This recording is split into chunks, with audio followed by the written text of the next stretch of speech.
Hello दोस्तों, स्वागत है आप सभी का हमारे YouTube चैनल एग्जाम बार में। 1 से लेकर 15 मार्च की जो समसामयिकी है, करंट अफेयर है 2024 का, उसका ये दूसरा भाग है और ये इसका लास्ट भाग भी है। उसके बाद हम लोग जो है फिर 16 से कंटिन्यू करेंगे और जो भी हमारा रह गया होगा वो फिर बाद में ऐड हो जाएगा। अभी तक हम लोगों ने 1 से लेकर 15 मार्च के बीच में जितने भी राज्य विशेष वाले करंट अफेयर थे और साथ ही जितने भी व्यक्ति विशेष वाले करंट अफेयर थे, कल इसको हम लोगों ने देख लिया है। तो अगर आपने नहीं देखा है तो लिंक डिस्क्रिप्शन बॉक्स में मिल जाएगा, आप लोग जाके उसको जरूर देखें, क्योंकि ये मंथ जो है हमारे आने वाले एग्जाम के लिए बहुत इंपॉर्टेंट है, क्योंकि प्रश्न पत्र जो है वो नया बनेगा। इसको आप लोग ध्यान रखे रहिएगा। यहाँ पे हम लोग कई कैटेगरी में यहाँ पे भी बांटे हुए हैं। जैसे आपको जो है नेशनल न्यूज जितनी भी थी इन दिनों 1 से लेकर 15 मार्च के बीच में वो मिलेंगी, आपको इंटरनेशनल न्यूज मिलेंगी, आपको जो है साइंस एंड टेक से रिलेटेड जितने भी करंट अफेयर हैं वो भी देखने को मिलेंगे। साथ ही जितनी भी योजनाएं इंपॉर्टेंट हैं जो कि एग्जाम में आ सकती हैं वो भी देखने को यहाँ पे मिलेंगे, और मिसलेनियस वाला पार्ट भी यहाँ पे हमने ऐड किया है। ठीक है, तो चलिए शुरू करते हैं राष्ट्रीय समसामयिकी से। पहले वन लाइनर शुरू करेंगे, उसके बाद डिटेल में कुछ चीजें जो आएंगी उसको हम लोग देख लेंगे। भारत के प्रधानमंत्री नरेंद्र मोदी ने देश की पहली हाइड्रोजन ईंधन सेल फेरी लॉन्च किया है, जिसे स्वदेशी रूप से विकसित किया गया। कोचीन शिपयार्ड लिमिटेड ने जहाज का निर्माण किया है और इसका उपयोग जो है उत्तर प्रदेश के वाराणसी में सेवा के लिए किया जाएगा। तो आपको ध्यान रखना है, देश की पहली हाइड्रोजन ईंधन सेल फेरी जो है ये जो है केरल में लॉन्च की गई थी।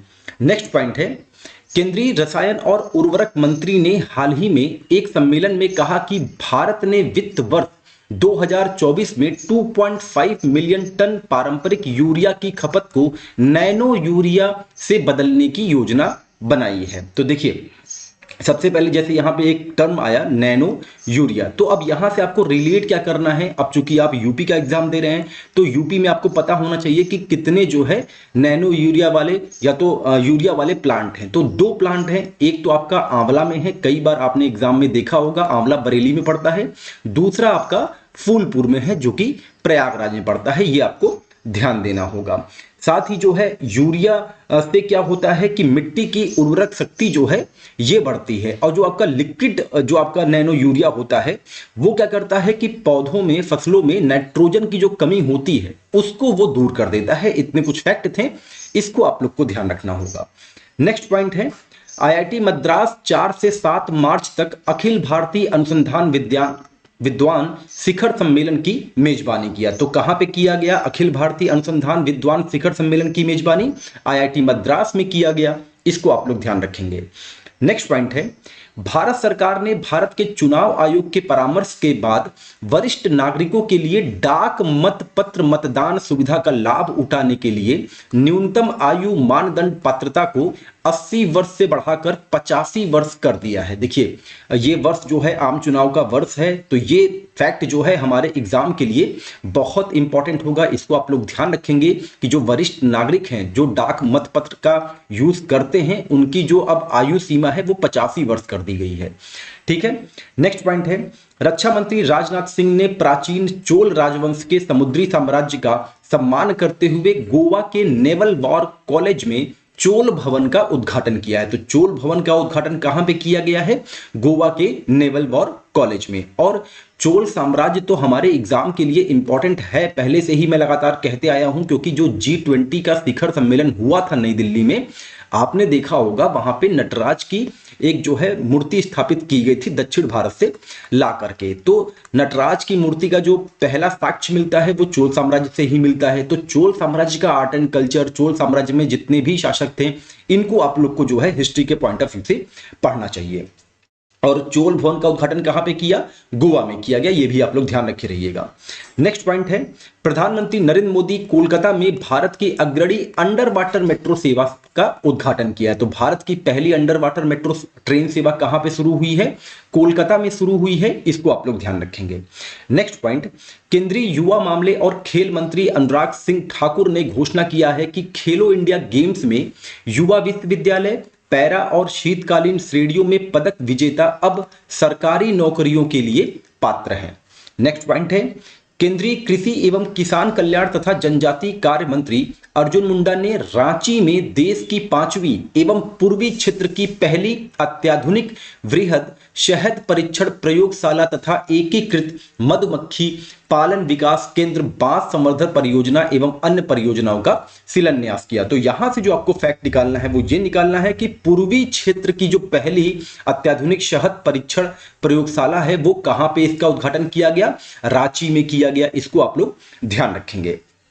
नेक्स्ट पॉइंट है 13 मार्च 2024 को राष्ट्रपति द्रौपदी मुर्मू ने भारतीय संविधान के अनुच्छेद 201 के तहत उत्तराखंड समान नागरिक संहिता विधेयक पर अपनी सहमति दे दी है। उत्तराखंड जो है ये यूसीसी लागू करने वाला देश का पहला राज्य था। लेकिन यहां पे आप लोग को कुछ चीजें क्लियर करनी चाहिए। जैसे गोवा में पहले से ही यूसीसी लागू है, ठीक है, लेकिन जो गोवा में यूसीसी जो पहले से लागू है वो पुर्तगाली शासन से लागू हुआ था, ठीक है, इसको आप लोग ध्यान रखे रहिएगा। लेकिन जो भारत सरकार जो रूल लेके आई है यूसीसी के तहत, जिसमें सभी नागरिकों को एक समान नियम के तहत चलना होगा, ठीक है, चाहे वो तक किसी भी धर्म के हों, तो वो लागू करने वाला उत्तराखंड जो है ये पहला राज्य है। नेक्स्ट पॉइंट है गूगल ने आगामी आम चुनाव के लिए मतदान प्रक्रियाओं पर आधिकारिक जानकारी प्रदान करने के लिए भारत के चुनाव आयोग के साथ साझेदारी की है। तो किस डिजिटल प्लेटफॉर्म में साझेदारी की है? गूगल ने की है मतदान प्रक्रियाओं के लिए जानकारी देने के लिए। इसको आप लोग ध्यान रखेंगे। नेक्स्ट पॉइंट है भारत की ईपीसी सौर company Tata power solar system limited ने छत्तीसगढ़ के राजानंद गांव जिले में भारत की सबसे बड़ी सौर और बैटरी ऊर्जा भंडारण प्रणाली परियोजना स्थापित किया है। तो भारत की सबसे बड़ी सौर और बैटरी ऊर्जा भंडारण प्रणाली परियोजना की स्थापना कहां पे किया गया था? किस राज्य में? छत्तीसगढ़ में किया गया था। इसको आप लोग ध्यान रखेंगे। नेक्स्ट पॉइंट है महाराष्ट्र सरकार ने केंद्र शासित प्रदेश जम्मू कश्मीर में 2.5 एकड़ जमीन खरीदने का निर्णय लिया है। इसके साथ ही जम्मू कश्मीर में जमीन खरीदने वाला महाराष्ट्र पहला राज्य बन गया है और वहां पे महाराष्ट्र भवन का निर्माण किया जाएगा, ठीक है, ये आप लोग ध्यान रखे रहिएगा। नेक्स्ट पॉइंट है prime research centre NE India और असम वन विभाग के अनुसार भारत में अनुमानित गोल्डन लंगूर की जो संख्या है वो है 7396। इसको आप लोग ध्यान रखे रहिएगा। साथ ही बता दें कि इनको जो है लीफ मंकी भी कहते हैं। लीफ मंकी भी जो है गोल्डन लंगूर को कहा जाता है और इनका जो वैज्ञानिक नाम है वो है ट्रेचिपिथेकस गी। ये इनका जो है वैज्ञानिक नाम है। इसको आप लोग ध्यान रखे रहिएगा। नेक्स्ट अब थोड़ा सा डिटेल में बात कर लेते हैं। राष्ट्रीय समसामयिकी में सेला सुरंग जो है ये न्यूज में हाईलाइट हो रहा था, जिसका रीजन था कि प्रधानमंत्री नरेंद्र मोदी ने 9 मार्च 2024 को ईटानगर जो कि अरुणाचल प्रदेश में है विकसित भारत विकसित पूर्वोत्तर कार्यक्रम के दौरान सेला सुरंग परियोजना का वर्चुअल तरीके से राष्ट्र को जो है समर्पित कर दिया। असम में तेजपुर को अरुणाचल प्रदेश में पश्चिम कामेंग जिले के तवांग से जोड़ने वाली यह सड़क 13,000 फीट की ऊंचाई पर स्थित है और इस सुरंग का निर्माण जो है सीमा सड़क संगठन यानी कि BRO द्वारा किया गया है। यह सुरंग बालीपार चारिद्वार तवांग रोड पर सेला दर्रे पार तवांग को हर मौसम में कनेक्टिविटी प्रदान करेगी, सशस्त्र बलों की तैयारियों को मजबूती देगी और सीमा क्षेत्र के सामाजिक आर्थिक विकास को बढ़ावा देगी। इसकी आधारशिला 9 फरवरी 2019 को रखी गई थी, ये भी आप लोग ध्यान रखें। नेक्स्ट है विक्रमादित्य वैदिक घड़ी। ये न्यूज में चल रही थी, तो ये न्यूज में क्यों चल रही थी इसको देख लेते हैं।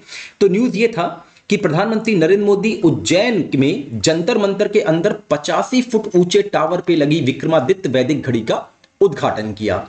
यह दुनिया की पहली वैदिक घड़ी है जिसे प्राचीन भारतीय पारंपरिक पंचांग के अनुसार समय प्रदर्शित करने के लिए डिजाइन किया गया है। अब चूंकि ये दुनिया की पहली ऐसी घड़ी है जो कि भारतीय पारंपरिक पंचांग के अनुसार चलेगी, तो इसकी आपकी ऊंचाई जो है ध्यान रखना होगा, इसको 85 फुट ऊंचा है ये आप ध्यान रखे रहेंगे।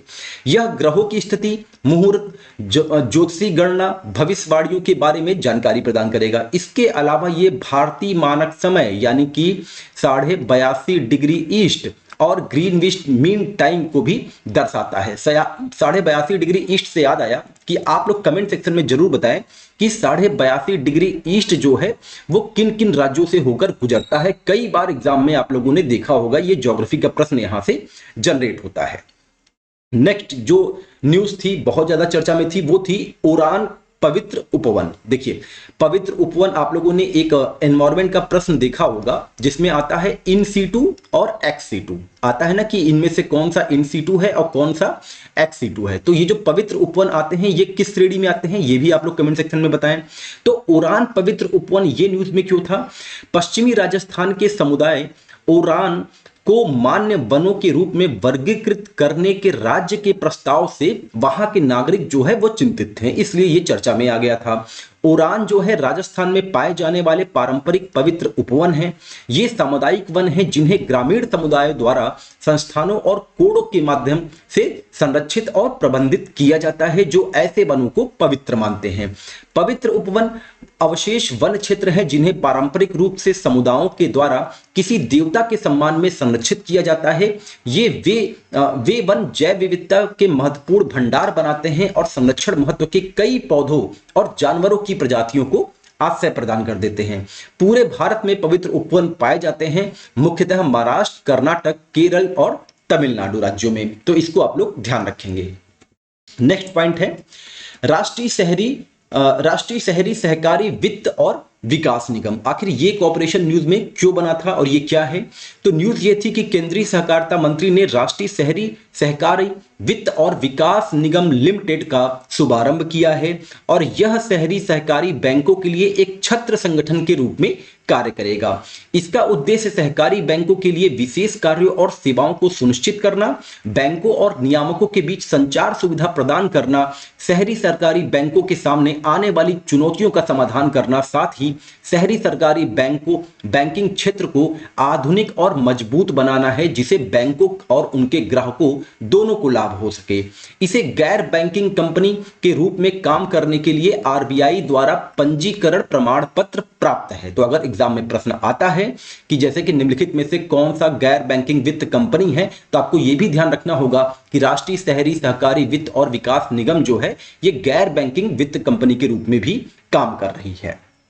नेक्स्ट पॉइंट पे चलते हैं, इंटरनेशनल बिग कैट अलायंस। ये न्यूज में क्यों बना हुआ था? तो न्यूज ये है कि केंद्रीय मंत्रिमंडल ने औपचारिक रूप से 2028 तक केंद्र सरकार से 150 करोड़ रुपए के एक मुश्त बजटीय समर्थन के साथ इंटरनेशनल बिग कैट अलायंस यानी कि आईबीसीए की स्थापना की घोषणा कर दी है। अब बात आती है कि सबसे पहले यह शुरू कब किया गया था? तो अप्रैल 2023 में मैसूर में भारत के प्रधानमंत्री ने प्रोजेक्ट टाइगर की 50वीं वर्षगांठ के उपलक्ष्य में इंटरनेशनल बिग कैट अलायंस की शुरुआत की घोषणा की थी। इसको भी आप लोग ध्यान रखेंगे।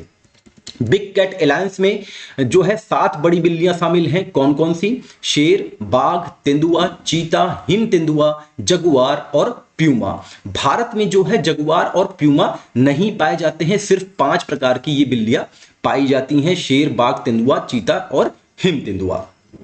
आईबीसीए की कल्पना 96 बड़े देशों के बहुदेश एवं बहु एजेंसी गठबंधन के रूप में की गई है। आईबीसीए ने सदस्य देशों की एक सभा, एक स्थायी समिति और साथ ही भारत में स्थित एक सचिवालय बनाने का भी प्रस्ताव रखा है। तो यहां पे आपको ध्यान रखना होगा कि औपचारिक रूप से 2028 तक केंद्र सरकार से 150 करोड़ रुपए का बजट जो है इंटरनेशनल बिग कैट अलायंस को दिया गया है। इसको आप लोग ध्यान रखे रहिएगा इसकी स्थापना के लिए।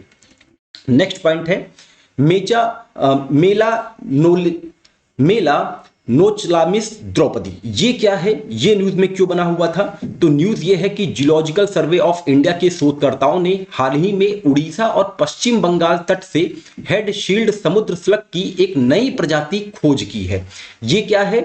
जो है जिसका नाम मेला नोचलामिस द्रौपदी रखा गया है राष्ट्रपति द्रौपदी मुर्मू के नाम पे, जो कि एक हेड शील्ड समुद्री स्लग है। यह एक छोटा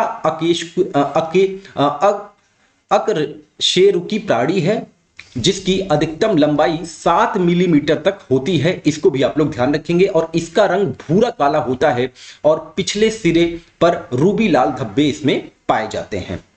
नेक्स्ट पॉइंट पे बात करते हैं हम लोग माजुली पांडुलिपि पेंटिंग। ये क्या है? ये न्यूज में क्यों बनी हुई थी? हाल ही में असम में पारंपरिक माजुली मुखौटे और माजुली पांडुलिपि पेंटिंग को जीआई टैग दिया गया है। तो इसके बारे में हम डिटेल में देख लेते हैं कि आखिर है क्या। तो ये हस्त निर्मित मुखौटे हैं जिनका उपयोग पारंपरिक रूप से 15वीं-16वीं शताब्दी के सुधारक संत श्रीमंत शंकर देव द्वारा शुरू की गई नव वैष्णव परंपरा के तहत भावना एवं भक्ति संदेशों के साथ नाटकीय प्रदर्शन में पात्रों को चित्रित करने के लिए किया जाता था। श्रीमंत शंकरदेव ने चिन्हा यात्रा नामक नाटक के माध्यम से मुखौटों की इस कला को स्थापित किया था। यह आप ध्यान रखें। माजुली पेंटिंग जो है पेंटिंग का एक रूप है जिसकी उत्पत्ति 16वीं शताब्दी में हुई थी और यह घर की स्याही का उपयोग करके सांची अगर पेड़ की छाल से बनी पांडुलिपियों पर ये बनाई जाती है। तो माजुली पांडुलिपि पेंटिंग को जो है जीआई टैग दिया गया है असम के, ये आप लोग ध्यान रखेंगे। साथ ही माजुली मुखौटे को भी जीआई टैग मिला है। उसके बाद की जो न्यूज है वो है बांधों के लिए अंतरराष्ट्रीय उत्कृष्टता केंद्र। ये चर्चा में क्यों बना हुआ था? जल शक्ति मंत्रालय ने बांधों के लिए अंतरराष्ट्रीय उत्कृष्टता केंद्र की स्थापना के लिए भारतीय विज्ञान संस्थान बेंगलोर के साथ एक समझौता ज्ञापन पर हस्ताक्षर किया है जो कि 2 मुख्य क्षेत्रों पर रिसर्च करेगी। बांधों के लिए उन्नत निर्माण और पुनर्वास सामग्री और सामग्री परीक्षण पर रिसर्च करेगी। साथ ही बांधों के व्यापक जोखिम मूल्यांकन का ये जो है रिसर्च करेगी, इस पे रिसर्च करेगी। अब बांधों के लिए अंतरराष्ट्रीय उत्कृष्टता केंद्र जो है ये भारतीय विज्ञान संस्थान बेंगलोर बांध सुरक्षा के क्षेत्र में दूसरा अंतरराष्ट्रीय केंद्र है। पहला जो था वो आईआईटी रुड़की में स्थापित किया गया था। ये भी आप लोग ध्यान रखे रहिएगा। नेक्स्ट है आपका आटापाका पक्षी अभ्यारण्य। ये चर्चा में बना हुआ था, नेशनल न्यूज का ये केंद्र था जिसका रीजन था कि हजारों प्रवासी पक्षियों को यहाँ पे आगमन हुआ था। अब ये है कहां? ये जो है आंध्र प्रदेश में कोलेरू झील पर स्थित है, इसको आप ध्यान रखेंगे।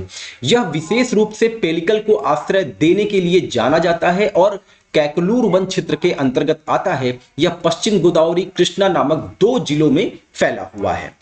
नेक्स्ट है कोचरब आश्रम। ये बहुत इंपॉर्टेंट है हमारे एग्जाम के लिए क्योंकि ये गांधी जी से रिलेटेड है और चर्चा में बना हुआ था 1 से 15 मार्च के बीच। इसको आप लोग ध्यान रखे रहिएगा। तो न्यूज ये था कि भारतीय प्रधानमंत्री नरेंद्र मोदी ने साबरमती आश्रम का दौरा किया जहां उन्होंने कोचरब आश्रम का उद्घाटन किया और गांधी आश्रम स्मारक के मास्टर प्लान का भी शुभारंभ किया। कोचरब आश्रम के बारे में बता दें कि इसकी स्थापना गांधी जी ने दक्षिण अफ्रीका से लौटने के बाद 25 मई 1915 को की थी। ये डेट और ये ईयर आप लोग याद रखेंगे क्योंकि आरओ के एग्जाम में आपने देख लिया होगा कितना ईयर और डेट पूछा गया है। यह भारत में इनके द्वारा स्थापित पहला आश्रम था, इसलिए ये आपके एग्जाम के लिए इंपॉर्टेंट है और हिस्ट्री के पॉइंट ऑफ व्यू से भी ये इंपॉर्टेंट है। गांधी जी खेती, गाय पालन, पशुपालन, खादी और अन्य रचनात्मक गतिविधियों में प्रयोग करना चाहते थे जो इस भूमि पर करते थे। इस आश्रम की स्थापना इस मिथक से भी प्रभावित थी कि दधीची ऋषि जिन्होंने धर्म युद्ध के लिए अपनी हड्डियां दान कर दी थी का इस स्थान पर एक आश्रम था। मूल रूप से इसका नाम क्या था? सत्याग्रह आश्रम था। कोचरब आश्रम का यह भी आप ध्यान रखेंगे और यह उस विचारधारा का केंद्र बन गया जिसने अंततः भारत को स्वतंत्रता की ओर अग्रसर किया। आश्रम का उद्देश्य एक ऐसी संस्था के रूप में काम करना था जो सत्य की खोज और भारत की स्वतंत्रता को सुरक्षित करने में मदद करने के लिए अहिंसा के लिए प्रतिबद्ध कार्यकर्ताओं को एक साथ मंच पर लाएगी। 12 मार्च 1930 की आपको दांडी यात्रा याद होगी। यह मार्च ब्रिटिश नमक कानून के विरुद्ध एक विरोध प्रदर्शन था जिसने भारत में ब्रिटिश नमक की बिक्री को बढ़ावा देने के लिए भारतीय नमक पर कर आरोपित किया था। ये कोचरब आश्रम यानी कि जो सत्याग्रह आश्रम था इसकी शुरुआत वहीं से की गई थी, दांडी आश्रम की। इसको आप लोग ध्यान रखेंगे। नेक्स्ट बढ़ते हैं, जो बहुत ज्यादा चर्चा केंद्र रहा है इन दिनों वो है सीएए नागरिक संशोधन नियम 2024 जो कि आपका 11 मार्च, ये डेट भी आप लोग याद रखेंगे, 11 मार्च 2024 को लागू कर दिया गया। तो न्यूज ये है कि केंद्र गृह मंत्रालय 11 मार्च 2024 को नागरिक संशोधन नियम 2024 को अधिसूचित किया जो नागरिकता संशोधन अधिनियम 2019 के कार्यान्वयन को सक्षम करेगा। इसके बारे में हमने डिटेल में जब नागरिकता वाला हम पार्ट पॉलिटी में पढ़ रहे थे पराक्रम बैच के जो है माध्यम से, तो वहां पे हमने सीएए पे डिटेल में चर्चा किया है। और अगर आपने अभी तक उसको नहीं देखा है, आप पहली बार चैनल पे आ रहे हैं, तो आप प्लेलिस्ट में जाके आप जो है उसको देख सकते हैं। उसके बारे में सारी जानकारी वहां पे दी गई है विद एग्जाम्पल। अब बता दें कि नागरिकता अधिनियम 1955 में संशोधन के लिए नागरिकता विधेयक 2019 11 दिसंबर 2019 को संसद में पारित किया गया था। देखिए इसके बारे में भी वहां पे चर्चा की गई थी कि 9 दिसंबर 2019 को जो है आपका लोकसभा से ये पारित हुआ था, फिर 11 दिसंबर 2019 को आपका ये राज्यसभा से पारित हुआ था। तो ये सारे डेट और ईयर इसको भी आपको याद रखने हैं। साथ ही जब यहाँ संशोधन की बात आ रही है तो मैंने वहां पे बताया था पॉलिटी वाले पोर्शन में कि जो आपका नागरिकता अधिनियम 1955 है उसमें 6 टाइम्स जो है संशोधन अमेंडमेंट जो है किया गया है विथ वर्ष। अब वर्ष अगर आप लोग को याद हो तो आप कमेंट सेक्शन में जरूर मेंशन करें। अब इस सीएए के थ्रू जो है अफगानिस्तान, बांग्लादेश और पाकिस्तान से आए 6 धर्म के लोग, अब कौन कौन से हैं, हिंदू, सिख, बौद्ध, जैन, पारसी और ईसाई समुदायों के प्रवासियों को नागरिकता का पात्र बनाने का प्रावधान करता है, जो कि 31 दिसंबर 2014 से पहले आए हों। अधिनियम के प्रावधान जो है असम, मेघालय, मिजोरम और त्रिपुरा के स्वायत्त आदिवासी क्षेत्रों पर लागू नहीं होंगे, जो कि भारतीय संविधान के 6वीं अनुसूची शेड्यूल में शामिल हैं। एएम-टीएम के रूप में हमने वहां पे आपको बताया हुआ है। नेक्स्ट है, यह उन क्षेत्रों में भी लागू नहीं होगा जहां पे इनर लाइन परमिट है, जैसे अरुणाचल प्रदेश, नागालैंड, मिजोरम और मणिपुर। इसको आप लोग ध्यान रखिएगा, स्टेटमेंट वाले प्रश्न जो है जनरेट हो सकते हैं। अब हम बात करते हैं 1 से 15 मार्च के बीच में जितनी भी योजनाएं और कार्यक्रम जो है जो चर्चा केंद्र बने हुए थे। तो सबसे पहले संगम डिजिटल ट्विन पहल, ये किसके द्वारा शुरू किया गया है, तो ये दूरसंचार विभाग की एक पहल है, जो कि 12 मार्च को सफलतापूर्वक इसका जो है अंतिम कार्यक्रम आयोजित किया गया। ये आप लोग ध्यान रखेंगे। दूरसंचार विभाग ने संगम डिजिटल ट्विन पहल शुरू किया, जो उद्योग के अग्रदूतों, स्टार्टअप, एमएसएमई, शिक्षाविदों, नवप्रवर्तकों और आगे के विचारकों से रुचि की अभिव्यक्ति को आमंत्रित करने वाला एक उद्यम है। संगम डिजिटल ट्विन पहल एक ऐसी तकनीकी है जो भौतिक संपत्तियों की आभासी प्रकृतियां बनाकर समाधान करना है। तो एग्जाम के पॉइंट ऑफ व्यू से आपको ध्यान रखना है कि संगम डिजिटल ट्विन पहल ये किसकी पहल है, दूरसंचार विभाग की पहल है, इसको आप ध्यान रखेंगे। नेक्स्ट बात करते हैं वित्तीय उन्नयन योजना, ये क्या है। ये न्यूज में इसलिए बनी थी क्योंकि केंद्रीय संचार मंत्री अश्विनी वैष्णव ने 15 मार्च 2024 को डाक विभाग में कार्यरत 2.56 लाख ग्रामीण डाक सेवकों, जिन्हें जीडीएस कहा जाता है, के लिए वित्तीय उन्नयन योजना का शुभारंभ किया। तो ये वित्तीय उन्नयन योजना का संबंध किससे है, डाक विभाग से है। इसको आप लोग ध्यान रखेंगे। डाक विभाग में खास तौर से जो ग्रामीण डाक सेवक हैं, कौन, ग्रामीण डाक सेवक हैं, जिन्हें जीडीएस कहा जाता है, ये जो है उनके लिए ये योजना का शुभारंभ किया गया, वित्तीय उन्नयन योजना का।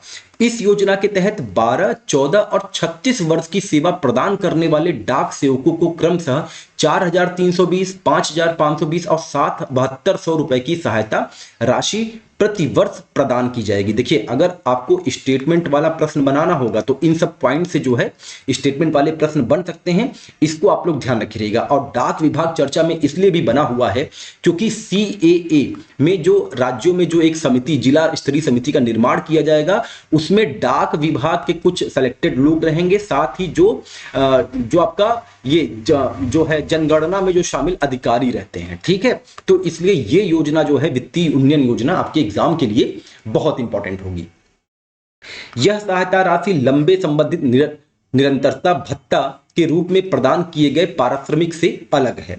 ग्रामीण डाक सेवक हमारे देश के सुदूरवर्ती हिस्से में वित्तीय सेवाएं, पार्सल डिलीवरी और अन्य गवर्नमेंट टू सिटीजन सेवाएं प्रदान करते हैं। पिछले कुछ वर्षों में सरकार ने जीडीएस अनुकूल संबंधी कई पहलें की हैं, जिनमें पारिश्रमिक 56% की औसत वृद्धि भी शामिल है। ग्रामीण डाक सेवकों के लिए ग्रेच्युटी की जो राशि है वो 60,000 रुपए से बढ़ाकर अब जो है 1.5 लाख रुपए भी कर दी गई है। इसको भी आप लोग ध्यान रखेंगे।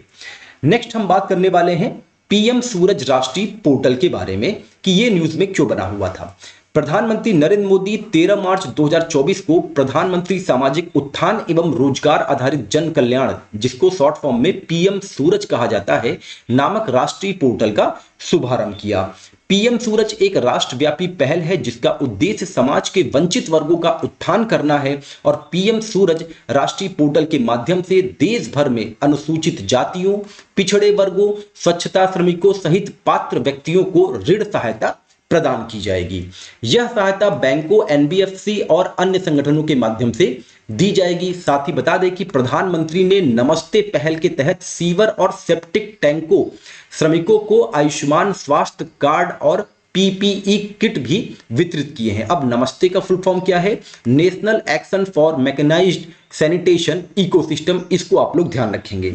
नमस्ते योजना जो है सामाजिक न्याय और आधिकारिक मंत्रालय तथा आवास एवं शहरी मामलों के मंत्रालय द्वारा वर्ष 2022 में तैयार की गई एक केंद्रीय क्षेत्रक योजना है जिसका उद्देश्य शहरी स्वच्छता कर्मचारियों के लिए सुरक्षा, गरिमा, सतत आजीविका सुनिश्चित करना है। तो नमस्ते योजना जो है कब जो है इसकी शुरुआत की गई थी? वर्ष 2022 में। इसको भी आप लोग ध्यान रखेंगे।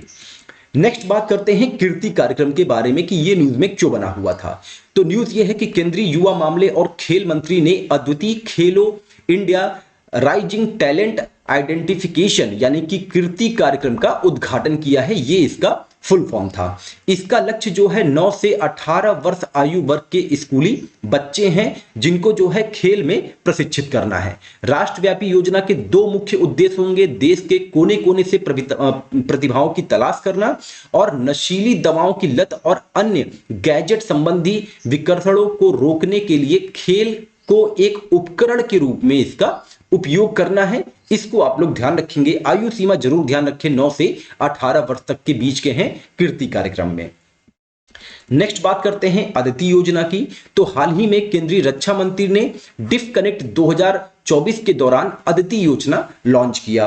रक्षा उत्कृष्टता के लिए नवाचार के साथ इनोवेटिव टेक्नोलॉजीज का एसिंग डेवलपमेंट महत्वपूर्ण और रणनीतिक रक्षा प्रौद्योगिकियों में नवाचार को बढ़ावा देने की यह एक योजना है। इसका लक्ष्य प्रस्तावित समय सीमा में लगभग 30 डीप टेक महत्वपूर्ण और रणनीतिक प्रौद्योगिकियों को विकसित करना है। इस योजना के तहत स्टार्टअप रक्षा प्रौद्योगिकियों में अपने अनुसंधान, विकास और नवाचार प्रयासों के लिए 25 करोड़ रुपए तक की अनुदान सहायता प्राप्त करने का जो है पात्र होंगे। इस योजना में 2023-24 से 25-26 अवधि के लिए 750 करोड़ रुपए की व्यवस्था का प्रावधान भी किया गया है। यह रक्षा मंत्रालय के रक्षा उत्पाद विभाग के IDEX रक्षा उत्कृष्टता के लिए नवाचार ढांचे के अंतर्गत आता है। तो अगर एग्जाम में आए कि अदिति योजना का संबंध किस मंत्रालय से है, तो रक्षा मंत्रालय से है। इसको आप लोग ध्यान रखेंगे। अब हम बात करते हैं लीप्स पहल की। देखिए थोड़ा सा लंबा हो रहा है, लेकिन ये आप ये भी सोचिए कि 1 से लेकर 15 मार्च तक के बीच के सारे करंट अफेयर आपका रिवीजन भी हो रहा है, तो इसलिए अंत तक जरूर बने रहिएगा। लीप्स पहल जो है ये वाणिज्यिक और उद्योग मंत्रालय के उद्योग और आंतरिक व्यापार संबंधन विभाग ने हाल ही में लीप्स यानी कि logistic excellence advancement and performance shield पहल का समापन सत्र आयोजन किया। यह DPIIT वाणिज्यिक और उद्योग मंत्रालय के लॉजिस्टिक प्रभाग की एक प्रमुख पहल है जिसे लॉजिस्टिक उद्योग के भीतर सर्वोत्तम प्रथाओं और नवाचारों को स्वीकार करने और उनका जश्न मनाने के लिए डिजाइन किया गया है। इसको आप लोग ध्यान रखे रहिएगा। नेक्स्ट जो हम बात करने वाले हैं वो हम बात करने वाले हैं उन्नति 2024 के बारे में। केंद्रीय मंत्रिमंडल ने उत्तर पूर्व ट्रांसफॉर्मेटिव इंडस्ट्रियलाइजेशन स्कीम 2024 यानी कि उन्नति के प्रस्ताव को मंजूरी दे दी है। इसका उद्देश्य उत्तर पूर्व क्षेत्र में उद्योग को विकसित करना, रोजगार पैदा करना, विनिर्माण और सेवाओं में उत्पादक आर्थिक गतिविधियां बनाना चाहता है। तो उन्नति योजना जो है ये नॉर्थ ईस्ट के विकास से संबंधित है। इसको आप लोग ध्यान रखे रहिएगा।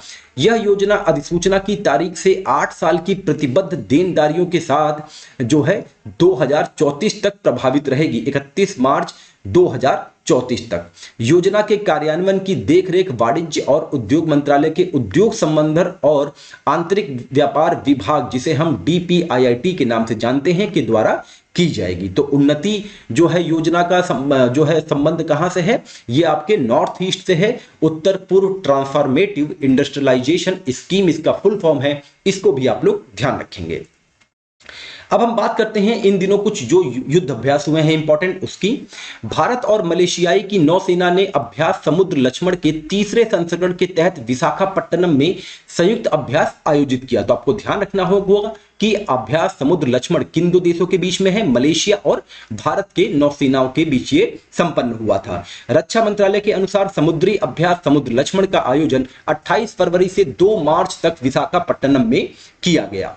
वहीं भारतीय तटरक्षक और यूनाइटेड स्टेट कोस्ट गार्ड का संयुक्त समुद्री सुरक्षा अभ्यास डिफेंडर्स 2024 9 मार्च 2024 को पोर्ट ब्लेयर जो कि अंडमान निकोबार की राजधानी है वहां पे संपन्न हुआ। तो अभ्यास डिफेंडर्स जो है किन दो देशों के बीच में हुआ, भारत और यूएसए के बीच में हुआ, इसको भी आप लोग ध्यान रखेंगे। फिर बात करते हैं हम भारत शक्ति युद्धाभ्यास के बारे में जो बहुत चर्चा का केंद्र बना हुआ था। 12 मार्च 2024 को सेना के तीनों अंगों का संयुक्त अभ्यास भारत शक्ति राजस्थान के पोखरण में आयोजित किया गया। भारत शक्ति अभ्यास के दौरान स्वदेशी रक्षा क्षमताओं के करीब 50 मिनट तक सम्मिलित प्रदर्शन किया गया। इस अभ्यास में भूमि, वायु, समुद्र, साइबर और अंतरिक्ष क्षेत्र में खतरों का मुकाबला करने के लिए भारतीय सशस्त्र बलों की एकीकृत परिचालन क्षमताओं को प्रदर्शित किया गया। यह अपनी तरह का पहला अभ्यास था, किसी भी दिशा या किसी प्रतिद्वंदी को लक्ष्य बनाकर नहीं किया गया और इस अभ्यास को देखने के लिए प्रधानमंत्री नरेंद्र मोदी भी पोखरण में गए थे। तो ये हमारे एग्जाम के लिए इंपॉर्टेंट होगा, तो इसको आपको ध्यान रखना होगा कि भारत शक्ति युद्धाभ्यास जो है वो भारतीय सेनाओं के तीनों अंगों का संयुक्त अभ्यास था। और साथ ही हम बता दें आपको कि हमारा पराक्रम बैच का आज जो है 10वां दिन है और जो हमारे आज के टारगेट है, अब कल जो है चूंकि व्यस्तता के कारण कुछ चीजें नहीं आ पाई थी तो उसमें भारत के भूगोल में हम लोग को सामान्य परिचय ही करना है। साथ में पॉलिटी में जो है संवैधानिक समितियां जितनी बनी थी उसको हम लोग कवर करेंगे। हिंदी में पर्यायवाची का पीडीएफ कल दे दिया गया था पेड ग्रुप में, उसको हम लोग कवर करेंगे। और जो करंट अफेयर हमारा जो बचा हुआ है जिसको अभी हम लोग कर रहे हैं, ये हमारे आज का टारगेट है। अगर आपको पराक्रम बैच से हमारे जुड़ना है जहां पे आपको 200 प्लस टॉपिक्स जितने भी जीएस के होंगे आपके आरओ और पीसीएस के लिए उसके जो है उपलब्ध करवा दिए जाएंगे जून लास्ट तक। साथ ही आरओ के लिए आपका हिंदी का भी हस्तलिखित नोट्स जो है आपको उपलब्ध करवा दिया जाएगा। तो अगर आपको हमारे पराक्रम बैच से जुड़ना है तो डिस्क्रिप्शन बॉक्स में नंबर दिया गया है, आप उस पर जाके कॉल या मैसेज कर सकते हैं। तो उस पूरा प्रोसेस आपको समझ आएगा कि आप कैसे ऐड होंगे। और साथ ही जो है साप्ताहिक टेस्ट भी जो है वो टेलीग्राम पे ही क्विज के माध्यम से करवाया जाएगा। नेक्स्ट हम बात करेंगे आर्थिक समसामयिकी जो 1 से 15 के बीच में इंपॉर्टेंट रही है मार्च महीने में।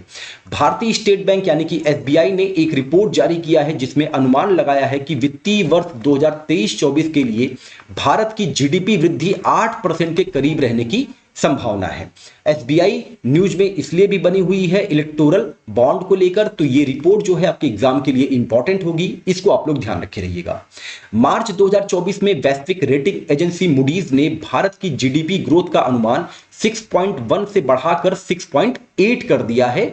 मूडीज ने ऐसा भारत के मजबूत इकोनॉमिक डेटा के आधार पर 2024 कैलेंडर ईयर के लिए भारत की जीडीपी ग्रोथ का अनुमान लगाया है। वहीं भारत एशियाई विकास बैंक यानी कि एडीबी ने गुजरात में अहमदाबाद के शहर के आसपास के उप शहरी क्षेत्रों के बुनियादी ढांचे और सेवाओं के सुधार को लक्षित करते हुए सहयोगात्मक रूप से $181 मिलियन के ऋण समझौते पर हस्ताक्षर किया है। तो किसने किया है? भारत और एडीबी ने किया है, ये आप लोग ध्यान रखेंगे। अब आगे बढ़ते हैं, बात करते हैं हम विविध के जो कुछ हमारे इंपॉर्टेंट न्यूज बने थे 1 से लेकर आपके 15 मार्च के बीच में। बहुत इंपॉर्टेंट ये सेशन होने वाला है हमारे एग्जाम के लिए। संयुक्त राष्ट्र के पूर्व सहायक महासचिव और केंद्रीय मंत्री हरदीप सिंह पुरी की पत्नी जिनका नाम है लक्ष्मी मुद्देश्वर पुरी ने मुंबई में अपनी पहली पुस्तक जिसका नाम है स्वेलोइंग द सन को लॉन्च किया है। तो स्वेलोइंग द सन किसकी जो है पुस्तक है? लक्ष्मी मुद्देश्वरी पुरी की पुस्तक है, इसको आप लोग ध्यान रखेंगे। केंद्र सरकार ने प्रतिवर्ष 17 सितंबर को हैदराबाद मुक्ति दिवस मनाने का फैसला किया है। बहुत इंपॉर्टेंट होगा ये दिवस हमारे एग्जाम के लिए, ये आपको एग्जामिनेशन हॉल में दिख भी सकता है। तो 17 सितंबर जो है ये आप ध्यान रखेंगे। नेक्स्ट, त्रिपुरा की पारंपरिक आदिवासी पोशाक रीशा को हाल ही में जीआई टैग प्राप्त हुआ।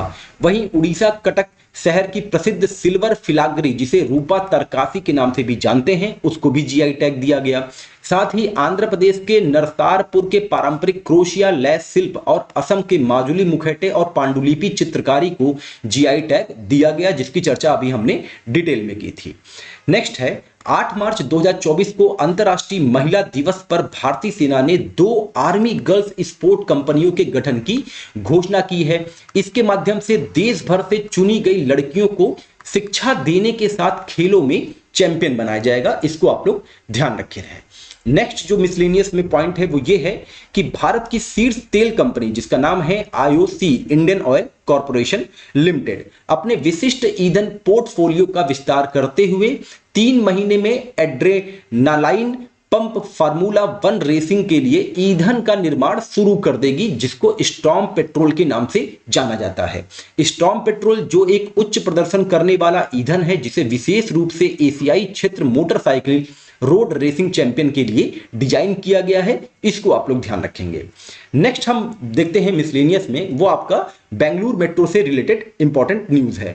तो बेंगलुरु मेट्रो रेल कॉर्पोरेशन को अपनी आगामी ड्राइवरलेस मेट्रो लाइन, जिसे येलो लाइन कहा जाता है, के लिए 6 ट्रेन कोचों का पहला सेट प्राप्त हुआ है। अब यहां तक तो पढ़ के लग रहा होगा कि अरे बड़ी सिंपल सी न्यूज है, यहां पे कहां पे इंपॉर्टेंट है, लेकिन इंपॉर्टेंट ये बनता है कि यह 18.8 किलोमीटर लंबी भारत की पहली ड्राइवर रहित मेट्रो ट्रेन प्रणाली होगी। मैं कई बार कहता हूं, जहां पे भी भारत की या विश्व की पहली ऐसे शब्दों का प्रयोग हो तो वो हमारे एग्जाम के लिए इंपॉर्टेंट हो जाता है। उसके लिए आप लोग को अलग अलग एक A4 सीट ले लेना चाहिए। ज्यादा न्यूज नहीं रहते हैं, 1-2 पन्ने में काम हो जाएगा, जिससे आपको रिवीजन करने में बहुत आसानी रहेगी एग्जाम टाइम में। अब चलिए आगे बढ़ते हैं और 1 से 15 मार्च के बीच में जो कुछ इंपॉर्टेंट दिवस हैं, जो लगातार एग्जाम में आते भी हैं, उनको देख लेते हैं, उनके विषय के भी बारे में जान लेते हैं। विश्व वन्य जीव दिवस ये 3 मार्च को मनाया जाता है और 2024 का जो थीम था वो था लोगों और ग्रहों को जोड़ना, वन्य जीव संरक्षण में डिजिटल नवाचार की खोज। पहली बार थाईलैंड द्वारा 2013 में संयुक्त राष्ट्र महासभा में जो है विश्व वन दिवस के लिए प्रस्तावित किया गया था। महासभा ने 20 दिसंबर 2013 को प्रस्ताव अपनाया था, जिसमें 2014 में 3 मार्च को विश्व वन जीव दिवस के रूप में नामित किया गया। नेक्स्ट जो दिवस है वो है अंतरराष्ट्रीय महिला दिवस। ये 8 मार्च को मनाया जाता है और इस वर्ष का जो विषय है वो है इंस्पायर इंक्लूजन। इसको आप लोग ध्यान रखेंगे, अर्थात ऐसी दुनिया जहां हर किसी को बराबर का हक और सम्मान मिले। साथ ही 2023 का भी थीम आप लोग ध्यान रखें, एम्ब्रेस इक्विटी, ये जो है थीम थी। ये कब मनाया जाता है अंतरराष्ट्रीय महिला दिवस? 8 मार्च को मनाया जाता है। इसको आप लोग ध्यान रखे रहिएगा और इसका उद्देश्य महिलाओं को सांस्कृतिक, आर्थिक, सामाजिक, राजनीतिक समानता दिलवाने के लिए प्रोत्साहित करना है। अब जो नेक्स्ट हेडिंग है हमारी 1 से 15 मार्च के बीच में जो कुछ रिपोर्ट और सूचकांक आए हैं, बहुत इंपॉर्टेंट होगा। आपने देखा होगा रिपोर्ट से लगातार जो है प्रश्न बनते हैं, उसको हम लोग कवर कर लेते हैं। तो सबसे पहले हम बात करते हैं कि BEE न्यूज में क्यों था, यानी कि ब्यूरो ऑफ एनर्जी एफिशिएंसी। तो हाल ही में ऊर्जा दक्षता ब्यूरो का 22वां स्थापना दिवस मनाया गया और उसी स्थापना दिवस के मतलब के रूप में जो है के दिन जो है राज्य ऊर्जा दक्षता सूचकांक 2023 भी जारी किया गया। बता दें कि ऊर्जा दक्षता ब्यूरो यानी कि ब्यूरो ऑफ एनर्जी एफिशिएंसी की स्थापना 2002 में ऊर्जा संरक्षण अधिनियम 2001 के प्रावधानों के तहत की गई थी। ये भी फैक्ट आप याद रखेंगे। अब जो आपका ऊर्जा दक्षता सूचकांक निकाला गया है, इसके बारे में क्या क्या दिया गया है, क्या क्या फैक्ट है जो एग्जाम के लिए इंपॉर्टेंट है, उसको कवर कर लेते हैं। यह राज्य ऊर्जा दक्षता का 5वां संस्करण है सूचकांक का, ये आप ध्यान रखेंगे, जिसे ब्यूरो ऑफ एनर्जी एफिशिएंसी ने Alliance for an Energy Efficient Economy के सहयोग से शुरू किया है। यह 7 मांग क्षेत्रों, अब कौन कौन सी मांग क्षेत्र हैं? भवन, उद्योग, नगर पालिकाएं सेवा, परिवहन, कृषि, बिजली वितरण कंपनियां डिस्कॉम और क्रॉस सेक्टर पहल में राज्यों के प्रदर्शन का आकलन करता है। तो ये 7 फील्ड पे आकलन करता है राज्यों के प्रदर्शन का, इसको आप लोग ध्यान रखेंगे। प्रदर्शन की तुलना को सक्षम करने के लिए सभी राज्यों और केंद्र शासित प्रदेशों को उनकी कुल अंतिम ऊर्जा खपत के आधार पर 4 समूहों में बांटा गया है।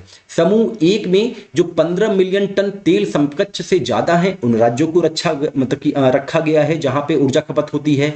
समूह 2 में जो 5 से 15 के बीच में है, उनको रखा गया है जहां पे ऊर्जा की खपत होती है। समूह 3 में 1 से 5 मिलियन टन तेल समकक्ष वाले राज्यों को वो जो है रखा गया है, और समूह 4 में जो है 1 मिलियन टन तेल समकक्ष वाले जो राज्य हैं उनको रखा गया है जहां पे ऊर्जा की खपत होती है। तो ऐसे देखा जाए तो सूचकांक के अनुसार जो समूह 1 में जो शीर्ष राज्य है वो कर्नाटक है, जहां पे ऊर्जा की खपत सर्वाधिक होती है, 15 मिलियन टन से ज्यादा।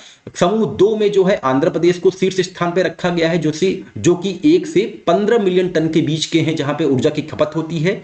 समूह 3 में असम को रखा गया है, और समूह 4 में चंडीगढ़ को रखा गया है। इसको आप लोग ध्यान रखेंगे। अब बात करते हैं सीपरी रिपोर्ट, जो कि लगातार न्यूज में बनी भी रहती है, इंपॉर्टेंट भी होगा हमारे एग्जाम के लिए। तो Stockholm International Peace Research Institute द्वारा इसे जारी किया जाता है, ये आप ध्यान रखें। 11 मार्च 2024 को इसने अपनी एक रिपोर्ट में बताया कि भारत विश्व का शीर्ष हथियार आयातक देश है। ये बहुत इंपॉर्टेंट स्टेटमेंट है। 2014-18 से 19-23 के मध्य भारत के हथियार आयात में 4.7% की वृद्धि देखी गई थी। ये इंपॉर्टेंट होगा हमारे एग्जाम के लिए। ऐसे फैक्ट जो है आपको ध्यान रखने होते हैं। न्यूमेरिकल डेटा रहता है, कभी कभी कंफ्यूजन होता है, लेकिन एग्जामिनर जो है कंफ्यूज करने के लिए ही जिन शब्दों से आप गुजरे होते हैं, जैसे अगर सीपरी रिपोर्ट आएगी तो आपका कॉन्फिडेंस बढ़ जाएगा कि अरे यार हमने तो पढ़ा हुआ है, लेकिन न्यूमेरिक डेटा में वो आपको कंफ्यूज कर सकता है एग्जामिनेशन हॉल में। तो ये सब जो डेटा है इसको आप लोग ध्यान से कई बार इस पे अभ्यास करिएगा। रिपोर्ट के अनुसार रूस जो है वो भारत का मुख्य हथियार आपूर्तिकर्ता देश बना हुआ है। 1960-64 के बाद यह पहली बार है जब भारत के हथियार आयात में रूस की हिस्सेदारी 50% से कम रही है।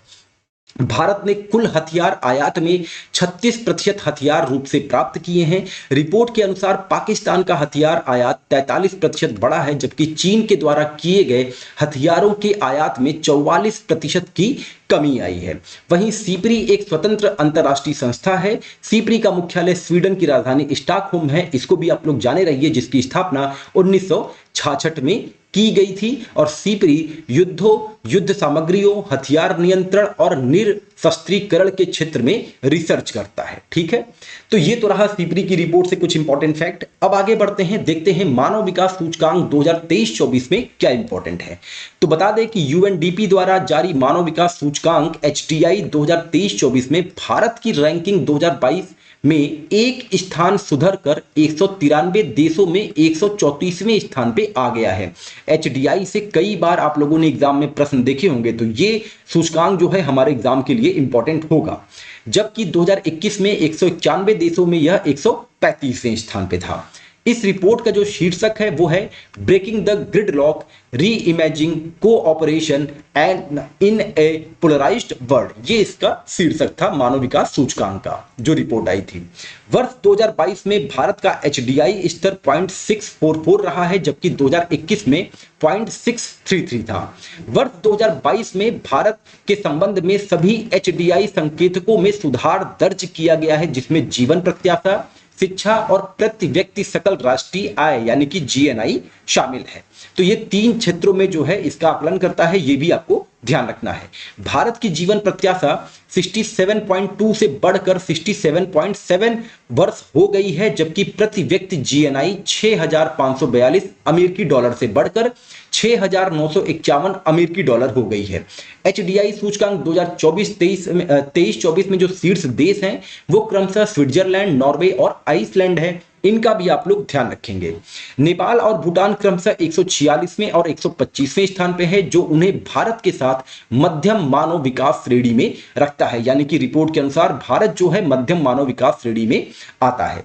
पाकिस्तान 164वें स्थान पे और अफगानिस्तान 182वें स्थान को निम्न मानव श्रेणी में रखा गया है। रिपोर्ट में लैंगिक असमानता सूचकांक यानी कि GII, इस पे अभी हम डिटेल में बात करते हैं।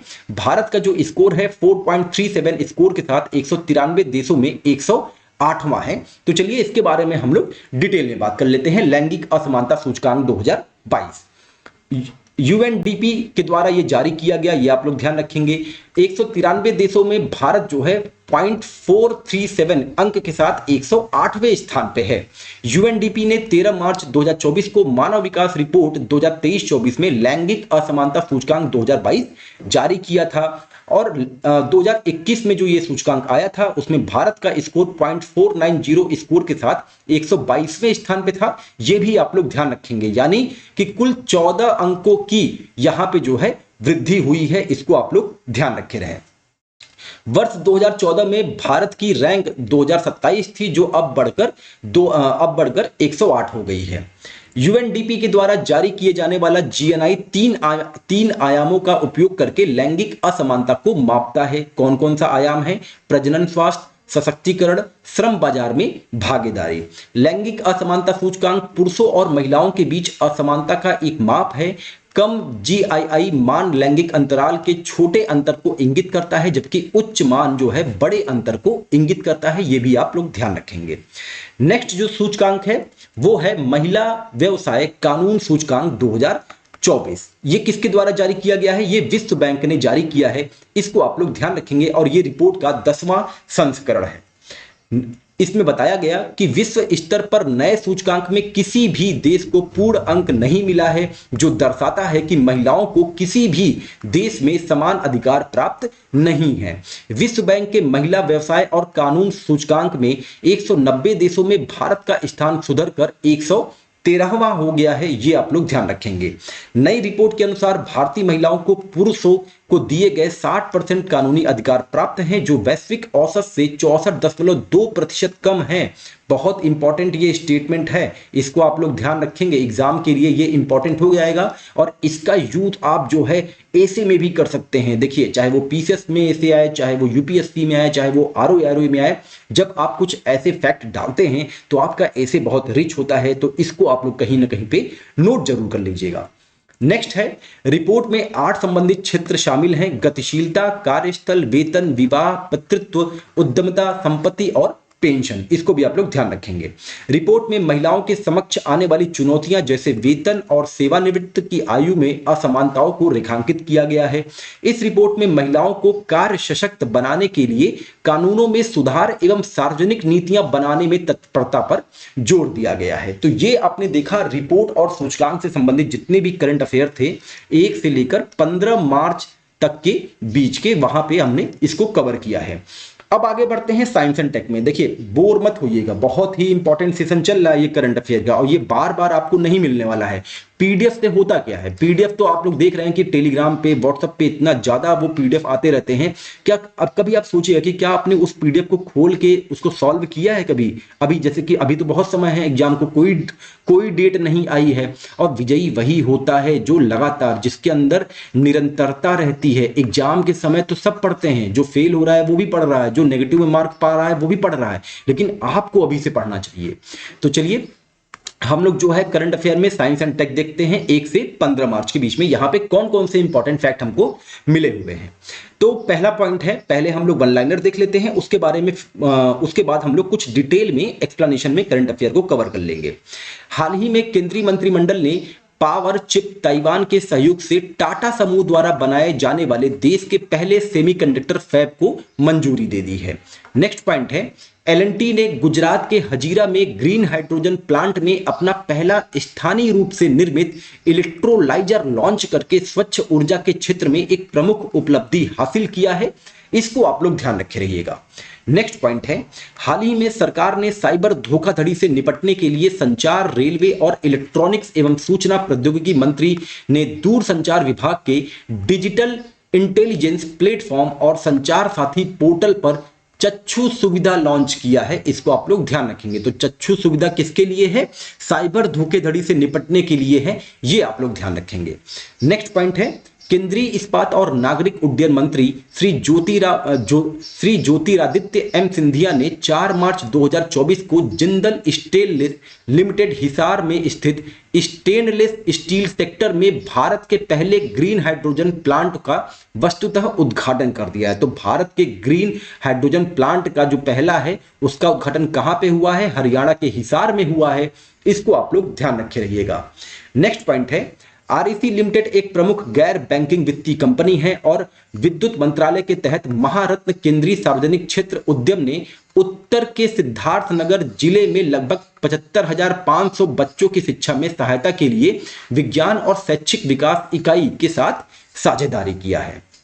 नेक्स्ट पॉइंट की बात करें, छत्तीसगढ़ में स्थित कोल इंडिया की सहायक कंपनी गेवरा खदान एशिया की पहली सबसे बड़ी कोयला खदान बनने जा रही है। इसे हाल ही में अपनी उत्पादन क्षमता मौजूदा 52.5 मिलियन टन से बढ़ाकर 70 मिलियन टन प्रति वर्ष करने के लिए पर्यावरण से मंजूरी दे दी गई है। तो एशिया के सबसे बड़ी कोयला खदान कंपनी बनेगी कौन सी? छत्तीसगढ़ की कोल इंडिया की सहायक कंपनी गेवरा खदान। इसको आप लोग ध्यान रखे रहिएगा। नेक्स्ट पॉइंट है, हाल ही में गूगल की डीप माइंड टीम के पूर्व सदस्यों ने एक अत्याधुनिक एआई संचालित वीडियो जनरेशन टूल जिसका नाम है हाइपर, उसको जो है पेश किया है। यह एक all in one visual foundation model है जो हर किसी को तकनीकी प्रशिक्षण यानी कि टेक्नोलॉजी में शिक्षा देना और उसके बिना आसानी और उच्च गुणवत्ता वाली वीडियो सामग्री तैयार करने की अनुमति देता है। इसको आप लोग ध्यान रखेंगे। वहीं गूगल डीप माइंड ने सीमा नामक अपने नवीनतम एआई गेमिंग एजेंट का अनावरण किया जो वीडियो गेम वातावरण में कार्य करने के लिए मूल भाषा निर्देशों का पालन करेगी, यानी कि आपके क्षेत्रीय भाषा का वहां पे प्रयोग किया जाएगा। तो सीमा क्या है?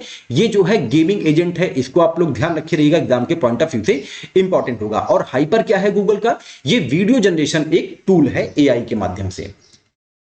नेक्स्ट है, भारत सरकार ने इंडिया एआई मिशन के लिए $1.2 बिलियन के नए निवेश को मंजूरी दे दी है।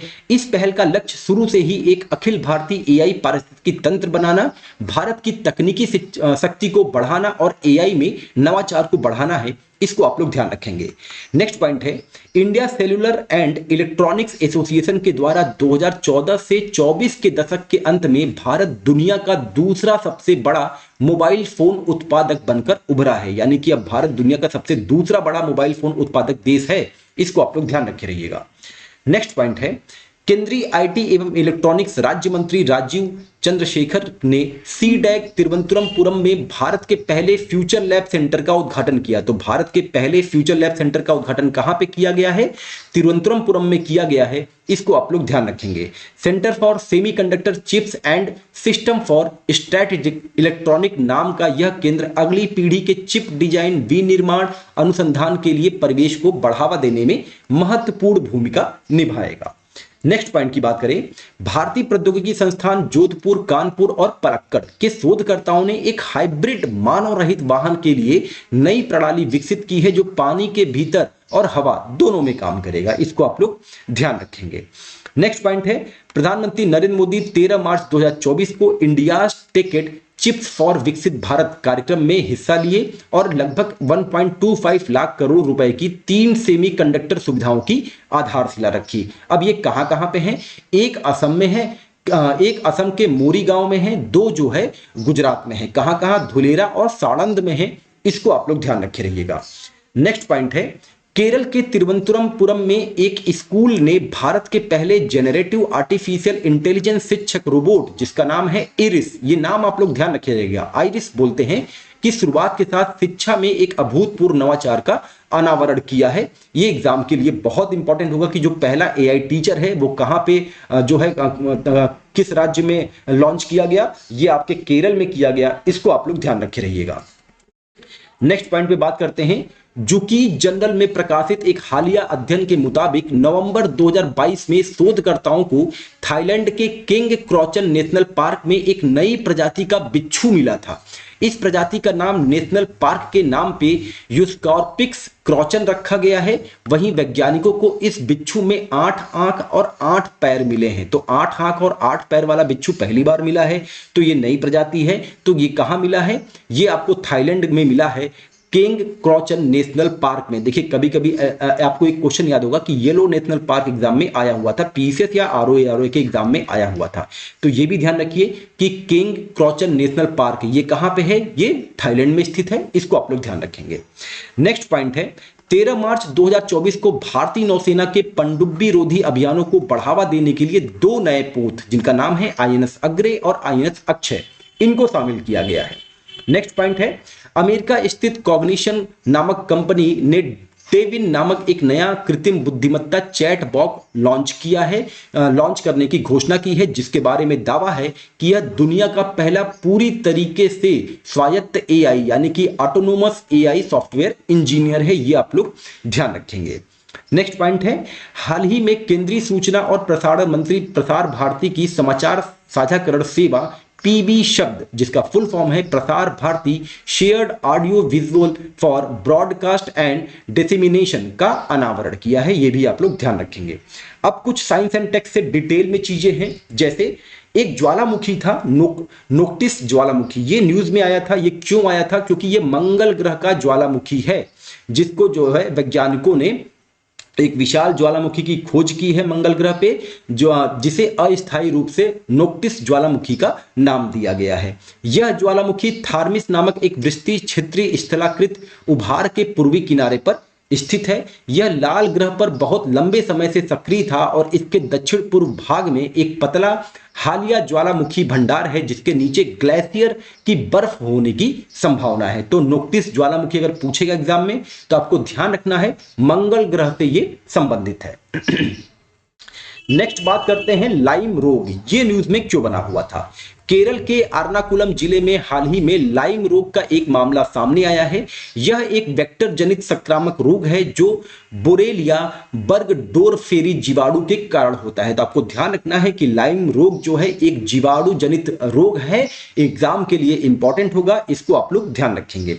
यह मुख्य रूप से संक्रमित ब्लैक लेट्स टिक्स के काटने से मनुष्यों में फैलता है, जिन्हें अक्सर हिरण टिक्स भी कहा जाता है। अब लाइम रोग जो है कहां कहां नहीं फैल सकता, इंसानों के बीच में जो है, मतलब कि इंसानों से इंसानों नहीं फैलेगा, पालतू जानवरों से लेकर इंसानों तक नहीं फैलेगा, और हवा, भोजन या पानी के माध्यम से ये नहीं फैलेगा। इसको आप लोग ध्यान रखेंगे। जू, मच्छर, पिस्सू और मक्खियां भी इसे जो है प्रसारित नहीं करती हैं। नेक्स्ट जो रोग है वो मम्प्स है। मम्प्स जो है बहुत न्यूज में था 1 से लेकर 15 मार्च के बीच में, यहां तक कि हम लोग आज जो है करंट अफेयर कर रहे हैं, और इसमें सारे जितने हमारे बचे हुए टॉपिक थे, ये पार्ट 2 चल रहा है, भाग 2 चल रहा है। पहला वाला भाग अभी आपने नहीं देखा है, जिसमें हमने राज्य विशेष और व्यक्ति विशेष करवाया हुआ है, तो उसका भी लिंक डिस्क्रिप्शन बॉक्स में मिल जाएगा, आप लोग उसको भी जरूर देखिएगा, जिससे आपका 1 से लेकर 15 मार्च तक की करंट अफेयर जो है वो कवर हो जाएंगे। और इसका पीडीएफ जो है वो आपको टेलीग्राम पे मिल जाएगा, या फिर आप दिए गए किसी भी नंबर पे आप व्हाट्सअप कर देंगे तो वहां पे आपको इसको उपलब्ध करवा दिया जाएगा। मम्प्स न्यूज में क्यों था? केरल मम्प्स के प्रकोप का सामना कर रहा है, जिसमें 70 दिनों में कम से कम 10,000 से अधिक बच्चे प्रभावित हुए हैं। मम्प्स एक संक्रामक रोग है जो मम्प्स वायरस के कारण होता है, जो पैरामाइक्सो वायरस नामक एक वायरस समूह से संबंधित है। तो पैरामाइक्सो वायरस, ये नाम आप लोग ध्यान रखेंगे। मम्प्स रोग सबसे अधिक 2 से 12 वर्ष के आयु के बच्चों को प्रभावित करता है, जिन्हें मम्प्स का टीका नहीं मिला है, ये भी आप लोग ध्यान रखें। नेक्स्ट बात करते हैं इंडिया एआई मिशन की, जिसके बारे में अभी हमने एक शॉर्ट में देख लिया था। तो कैबिनेट ने व्यापक राष्ट्रीय स्तर पर इंडिया एआई मिशन को मंजूरी दे दी है। यह सार्वजनिक और निजी क्षेत्रों में रणनीतिक कार्यक्रमों और साझेदारी के माध्यम से एआई आर्टिफिशियल इंटेलिजेंस नवाचार को उत्प्रेरित करने वाला एक व्यापक पारिस्थितिकी तंत्र स्थापित करेगी। इसे डिजिटल इंडिया कॉरपोरेशन के तहत India AI independent business division द्वारा क्रियान्वित किया जाएगा। इंडिया एआई मिशन की तकनीकी संप्रभुता सुनिश्चित करने के लिए नवाचार को बढ़ावा देगा और घरेलू क्षमताओं का निर्माण करेगा। इसको आप लोग ध्यान रखेंगे। नेक्स्ट जिसकी हम बात करने वाले हैं, ये हमारे एग्जाम के लिए बहुत इंपॉर्टेंट है, यहां से एक क्वेश्चन बिल्कुल बनने वाला है। अग्नि 5 मिसाइल न्यूज ये है कि रक्षा अनुसंधान विकास संगठन यानी कि डीआरडीओ ने 11 मार्च 2024 को multiple independently targetable re entry vehicle, जिसे MIRV नाम दिया गया है, प्रौद्योगिकी से लैस स्वदेश में विकसित अग्नि 5 मिसाइल का प्रथम सफल उड़ान परीक्षण किया है। इसे मिशन दिव्य शास्त्र नाम दिया गया है। बहुत इंपॉर्टेंट होगा, ये आप लोग ध्यान रखेंगे। उड़ीसा के डॉक्टर APJ अब्दुल कलाम द्वीप से मिशन दिव्य शास्त्र के परीक्षण के साथ ही भारत उन चुनिंदा देशों में शामिल हो गया है जिनके पास MIRV क्षमता है। भारत के अलावा संयुक्त राज्य अमेरिका, यूनाइटेड किंगडम, फ्रांस, रूस और चीन के पास जो है MIRV टेक्नोलॉजी है। सतह से सतह मार करने वाली परमाणु सक्षम बैलिस्टिक मिसाइल अग्नि 5 उच्च सटीकता के साथ 5000 किलोमीटर तक की दूरी पर हमला कर सकती है। इसको आप लोग ध्यान रखेंगे। नेक्स्ट जो हम बात करने वाले हैं वो बात करने वाले हैं एटॉमिक ART यानी कि एटमॉस्फेरिक रिसर्च टेस्ट बेड। ये हमारे एग्जाम के लिए बहुत ही इंपॉर्टेंट होने वाला है।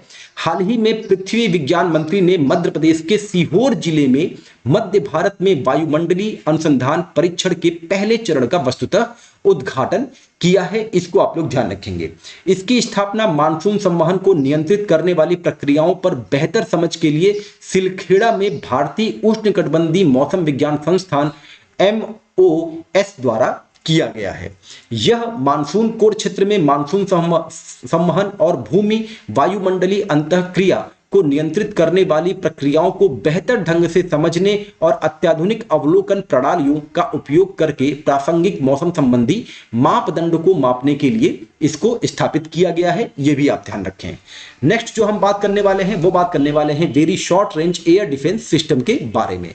DRDO ने बहुत कम दूरी की वायु रक्षा प्रणाली मिसाइल के 2 उड़ान परीक्षण सफलतापूर्वक किए हैं। यह एक चौथी पीढ़ी का main portable air defence system है जिसे विशेष रूप से कम दूरी पर ऊंचाई वाले हवाई खतरों का मुकाबला करने के लिए डिजाइन किया गया है। ये कम दूरी की हल्की पोर्टेबल सतह से हवा में मार करने वाली मिसाइलें हैं जिन्हें व्यक्तियों या छोटे समूहों द्वारा दागा जा सकता है और इसकी जो रेंज है वो 6 किलोमीटर है। इसको आप लोग ध्यान रखेंगे। नेक्स्ट जो हम बात करने वाले हैं वो है लघु द्वीप विकासशील राज्य CIDS। ये न्यूज में क्यों था? तो संयुक्त राष्ट्र महासचिव ने हाल ही में कहा कि जलवायु परिवर्तन के मोर्चे पर छोटे द्वीप विकासशील राज्यों को समर्थन देने के लिए अधिक धन की आवश्यकता है। अच्छा, इस सेक्शन को जो है अंतरराष्ट्रीय उसमें होना चाहिए था, ये यहाँ पे आ गया है। SIDS 39 राज्यों और संयुक्त राष्ट्र क्षेत्रीय आयोगों के 18 सहयोगी सदस्यों का एक विशिष्ट समूह है। SIDS 3 भौगोलिक क्षेत्रों में स्थित है, कैरेबियन, प्रशांत और अटलांटिक महासागर, हिंद महासागर और दक्षिणी चीनी सागर में स्थित है। इसको आप लोग ध्यान रखेंगे। अब हम बात करते हैं पुरस्कार और सम्मान से। पहले वन लाइनर देख लेते हैं जो इंपॉर्टेंट मिले हैं, उसके बाद डिटेल में बात कर लेंगे। बहुत इंपॉर्टेंट होगा, सेशन लंबा हो रहा है लेकिन यहाँ पे जो पॉइंट मिलने वाले हैं वो आपको कहीं ना कहीं किसी न किसी एग्जाम में जरूर दिखाई देंगे। भारतीय इंटरप्राइजेस के अध्यक्ष और संस्थापक सुनील भारती मित्तल को ब्रिटेन के राजा चार्ल्स तृतीय द्वारा मानद नाइटहुड की उपाधि दी गई है। नेक्स्ट है भारतीय लेखक अमिताभ घोष को जलवायु परिवर्तन संकट को उजागर करने के लिए इरास्मस पुरस्कार 2024 से सम्मानित किया गया है। वॉशिंगटन डीसी, नेक्स्ट पॉइंट है वॉशिंगटन डीसी स्थित अमेरिकी रेड क्रॉस मुख्यालय में the measles and rubella partnership की ओर से भारत को प्रतिष्ठित खसरा और रूबेला चैंपियन पुरस्कार से सम्मानित किया गया। यह आप ध्यान रखेंगे, एग्जाम के पॉइंट ऑफ व्यू से इंपॉर्टेंट होगा। नेक्स्ट पॉइंट है रिलायंस फाउंडेशन की संस्थापक और चेयरपर्सन नीता अंबानी को 9 मार्च मुंबई के जियो वर्ल्ड कन्वेंशन सेंटर में आयोजित 71वें मिस वर्ल्ड फाइनल के अवसर पर beauty with the purpose humanitarian award से सम्मानित किया गया। तो किसे दिया गया? नीता अंबानी को दिया गया। कहां पे दिया गया? मिस वर्ल्ड प्रतियोगिता का आयोजन किया जा रहा था मुंबई के जियो वर्ल्ड कन्वेंशन सेंटर में, 71वां मिस वर्ल्ड प्रतियोगिता था, वहां पे दिया गया। अब इसी से रिलेटेड हम लोग बात कर लेते हैं कि मिस वर्ल्ड का खिताब किसने जीता है। तो क्रिस्टीना पिस्कोवा ने जीता है जो कि चेक गणराज्य की हैं। ये आप लोग ध्यान रखे रहिएगा और इनको 71वां मिस वर्ल्ड का खिताब दिया गया है। प्रतियोगिता जो है मुंबई में हुआ था, अब चूंकि भारत में हुआ था तो अब यहां पे कुछ फैक्ट हैं उनको हम लोग कवर कर लेंगे क्योंकि स्टेटमेंट वाले प्रश्न यहां से जनरेट हो सकते हैं। पिछले वर्ष की विजेता कैरेलिना बिलावास्का ने क्रिस्टीना को मिस वर्ल्ड का ताज पहनाया था, यानी कि 2023 की जो विजेता थी उनका नाम था कैरेलिना बिलावास्का। ये भी आप लोग ध्यान रखेंगे। लेबनान की यास्मीना जैटोन ने फर्स्ट रनर अप का ताज पहना था। वहीं भारत ने 28 साल बाद मिस वर्ल्ड सौंदर्य प्रतियोगिता का आयोजन किया। इसको आप लोग ध्यान रखे रहिएगा। मिस वर्ल्ड 2024 में जो 12 जज थे उनमें प्रमुख साजिद नाडियावाला, कृति सेनन, पूजा हेगड़े और क्रिकेटर हरभजन सिंह भी शामिल थे। इसको भी आप लोग ध्यान रखेंगे। अब चूंकि प्रतियोगिता हो रही है तो कोई ना कोई होस्ट कर रहा होगा, तो होस्ट में करण जौहर और पूर्व मिस वर्ल्ड मेगन यंग शामिल थी। इसको आप लोग ध्यान रखें। भारत का प्रतिनिधित्व 22 वर्षीय सिन्नी शेट्टी ने किया। इन्होंने 2022 में फेमिना मिस इंडिया वर्ल्ड का ताज जीता था। इसको आप लोग ध्यान रखेंगे। नेक्स्ट जो पुरस्कार है उसका नाम है प्रित्जर वास्तुकला पुरस्कार। जापानी वास्तुकार रिकेन यामामोटा को 2024 का प्रित्जर आर्किटेक्चर पुरस्कार का विजेता घोषित किया गया। यह वास्तुकला क्षेत्र का सर्वोच्च अंतर्राष्ट्रीय पुरस्कार है जिसे कभी कभी आर्किटेक्चर नोबल और द प्रोफेशन हाईएस्ट ऑनर भी कहा जाता है, यह भी आप लोग ध्यान रखेंगे। यह पुरस्कार 1979 में इसकी स्थापना के बाद प्रतिवर्ष प्रदान किया जाता है। इसकी स्थापना शिकागो के प्रित्जर परिवार ने अपने हयात फाउंडेशन के माध्यम से किया था, इसीलिए इसका नाम जो है प्रित्जर आर्किटेक्चर जो है अवार्ड रखा गया, ये आप लोग ध्यान रखेंगे। नेक्स्ट पॉइंट है ऑस्कर पुरस्कार, इसकी बात कर लेते हैं। इंपॉर्टेंट होगा हमारे एग्जाम में और वनडे के एग्जाम में तो बहुत इंपॉर्टेंट है, ये पूछा जाएगा। 96वां अकादमी अवार्ड था, ये आप लोग ध्यान रखेंगे। 10 मार्च को लॉस एंजलिस के डॉल्बी थिएटर में आयोजित किया गया। 96वां ऑस्कर पुरस्कार समारोह को जिम्मी किमेल ने होस्ट किया था, ये आप लोग ध्यान रखेंगे। बेस्ट पिक्चर का अवार्ड ओपेनहाइमर को मिला और ओपेनहाइमर को ही सर्वाधिक पुरस्कार भी मिला गया। बेस्ट इंटरनेशनल फीचर फिल्म जो मिला है पुरस्कार वो मिला है द जोन ऑफ इंटरेस्ट को, जो कि यूके का है। बेस्ट डायरेक्टर क्रिस्टोफर नोलन जो कि ओपेनहाइमर के डायरेक्टर हैं, इनको दिया गया। Best actress in leading role Emma Stone को दिया गया, ये एम्मा स्टोन है, पुअर थिंग्स मूवी के लिए दिया गया है। Best actor in leading role Cillian Murphy को दिया गया जो कि ओपेनहाइमर में आपको दिखाई दिए होंगे और बहुत ही शानदार पिक्चर है, आप लोग जरूर देखिए इसको। Best actor in supporting role Robert Downey Junior को मिला ओपेनहाइमर के लिए। बाकी भी चीजें मैंने बता रखी हैं, वो इतनी इंपॉर्टेंट नहीं है, लेकिन तब भी आप लोग एक बार देख लीजिए। Best actors in supporting role Divine Joy Randolph को मिला है। Best documentary feature film 20 days in Mariupol को मिला है। बेस्ट ओरिजिनल सॉन्ग जो है what was I made for, ये जो है बॉर्बी का सॉन्ग था, उसको दिया गया है। Best original song score Oppenheimer को मिला है। बेस्ट फिल्म एडिटिंग ये भी ओपेनहाइमर को दिया गया और बेस्ट सिनेमेटोग्राफी ये भी ओपेनहाइमर को दिया गया, इसको आप लोग ध्यान रखे रहिएगा। नेक्स्ट पॉइंट जो है वो है हरियाणा के यतिन भास्कर दुग्गल ने नेशनल यूथ पार्लियामेंट फेस्टिवल 2024 में प्रथम पुरस्कार जीता और तमिलनाडु की वैष्णा पिचई ने दूसरा और राजस्थान की कनिष्का शर्मा ने तीसरा पुरस्कार जीता, इसको आप लोग ध्यान रखेंगे, ये चूंकि नेशनल न्यूज में आएगा तो इंपॉर्टेंट हो सकता है। नेक्स्ट जो हमारा हेडिंग है वो है इंटरनेशनल न्यूज, जो आपके 1 से लेकर 15 मार्च तक के बीच में है, इसको कवर कर लेते हैं। देखते हैं यहां से कौन कौन सा इंपॉर्टेंट पॉइंट हमको एग्जाम में मिलने वाला है। तो सबसे पहला जो इंपॉर्टेंट पॉइंट है वो ये है कि स्वीडन जो है नाटो का 32वां सदस्य देश बन गया है। इससे पहले वर्ष 2023 में फिनलैंड नाटो में शामिल हुआ था और वर्तमान में कुल 32 सदस्य नाटो में शामिल हो गए हैं और नाटो जो है काफी ज्यादा 2023 में चर्चा में रहा था, तो ये आपके एग्जाम के लिए इंपॉर्टेंट होने वाला है। नेक्स्ट पॉइंट है पनामा ने आधिकारिक तौर पर अंतरराष्ट्रीय सौर गठबंधन की पुष्टि कर मतलब कि में शामिल होने की पुष्टि कर दी है और ये 97वां सदस्य देश बन गया है, इसको आप लोग ध्यान रखे रहिएगा। अच्छा, अंतरराष्ट्रीय सौर गठबंधन की स्थापना किस वर्ष की गई थी, अगर आपको याद है तो कमेंट सेक्शन में जरूर मेंशन करें। नेक्स्ट पॉइंट है भारत और निकारागुआ ने फार्माकोपिया मान्यता पर एक समझौता ज्ञापन पर हस्ताक्षर किया है, जिसके माध्यम फार्मास्यूटिकल विनियमन के क्षेत्र में महत्वपूर्ण साझेदारी बनाई जाएगी। यह मील का पत्थर समझौता निकारागुआ को भारतीय फार्माकोपिया को मान्यता देने वाले स्पेनिश भाषी दुनिया के पहले देश के रूप में चिन्हित करता है, जो भारत के फार्मास्यूटिकल मानकों की बढ़ती वैश्विक मान्यता को दर्शाता है। नेक्स्ट पॉइंट है भारत और भूटान के बीच स्थायी मित्रता का प्रतीक गोरसम कोरा उत्सव इस वर्ष 7 मार्च को शुरू हुआ और 10 मार्च को समाप्त हुआ। यह अरुणाचल प्रदेश की जिमिनथांग घाटी में न्यान मजंग चू नदी के किनारे आयोजित किया गया था, इसको आप लोग ध्यान रखेंगे। तो गोरसम कोरा उत्सव जो है किन दो देशों के स्थायी मित्रता का प्रतीक है, भारत और भूटान का है, इसको आप लोग ध्यान रखेंगे।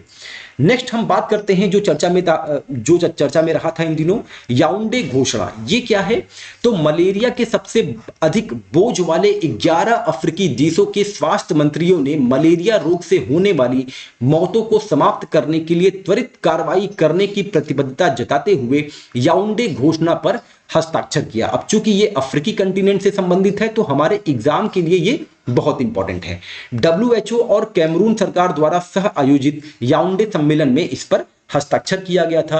और घोषणा पे हस्ताक्षर करने वाले देश कौन कौन से हैं, जो 11 हैं उनको देख लेते हैं। बुर्किना फासो, ये अभी चर्चा में भी था, इसके बारे में भी डिटेल पढ़ लेंगे।